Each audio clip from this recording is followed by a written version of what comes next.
রবীন্দ্রনাথ ভদ্রলোক উনি তো শুধু রোম্যান্টিক কবি বা দরম সুরের গানের গীতিকার ছিলেন না, উনি ভীষণভাবে রাজনৈতিক এবং ভীষণভাবে বৈপ্লবিকও ছিলেন। মানে একাধারে উনি যেমন লিখেছেন একদিন যারা মেরেছিল তারে গিয়ে রাজার দোহাই দিয়ে, আরেকবার লিখেছেন যে ভালো মানুষ নই রে মোরা, ভালো মানুষ নই। তো এই ভদ্রলোক 100 বছরেরও বেশি আগে বলে দিয়েছিলেন যে ধর্মের বাড়াবাড়ির কারণেই এই দেশটা রসাতলে যাবে। তো সেটা যে কতটা সত্য সেটা তো বলাই বাহুল্য। আর রবীন্দ্রনাথকে চিনতে হলে শুধুমাত্র এই সোনাত্তরী কবিতা বা আমার পড়ানো যাহা চায় গান শুনলে বা কবিতা আবৃত্তি করলে হয় না, ভদ্রলোককে চেনা যায় না।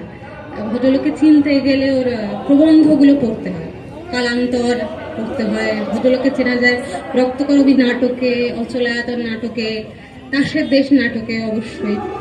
আর ভদ্রলোককে চেনা যায় ওর বেশ কয়েকটা উপন্যাসে, যেমন স্বাদেশিকতা, উগ্র স্বাদেশিকতা, ন্যাশনালিজম, যে ক্ষতি ছাড়া লাভের লাভ কিছুই করে না, সেটার জন্য উনি গোড়া, চতুরঙ্গ, 4 অধ্যায়, ঘরে বাইরে অনেকগুলোই এরকম লিখে গিয়েছেন।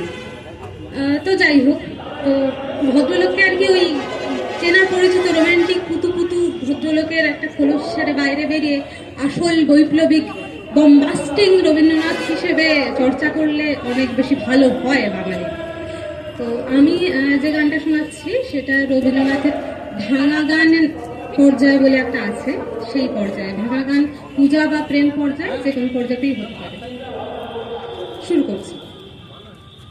সুখহীন নিষেদিন পরাধীন হয়ে, সুখহীন নিষেদিন পরাধীন হয়ে, ঘুমিয়েছ দিন প্রাণে, শত হায় ভাবনা, শত শত নিহত ভীত পীড়িত শিরোনত কত অপমানে, সুখহীন নিষেদিন পরাধীন হয়ে, ঘুমিয়েছ দিন প্রাণে, জানো না রে অধূর ধীরে বাহির অন্তরে, হেরিত নিত্য রাজে তারিও ভয় আশ্রয়, তোলো আনত শির তাজরে ভয় ভার,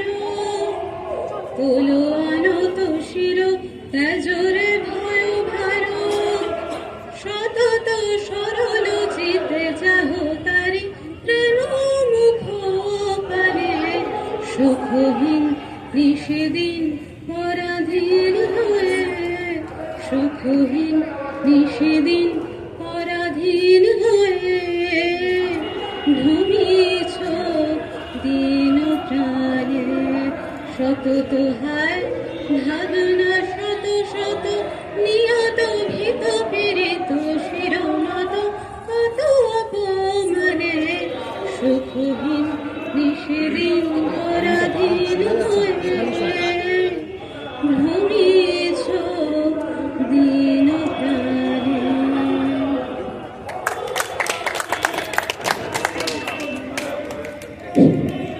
হাততালি শিল্পীদের করতে হবে। এবার নৃত্য পরিবেশন করবেন অন্বেষা পাল, অনন্যা পাল।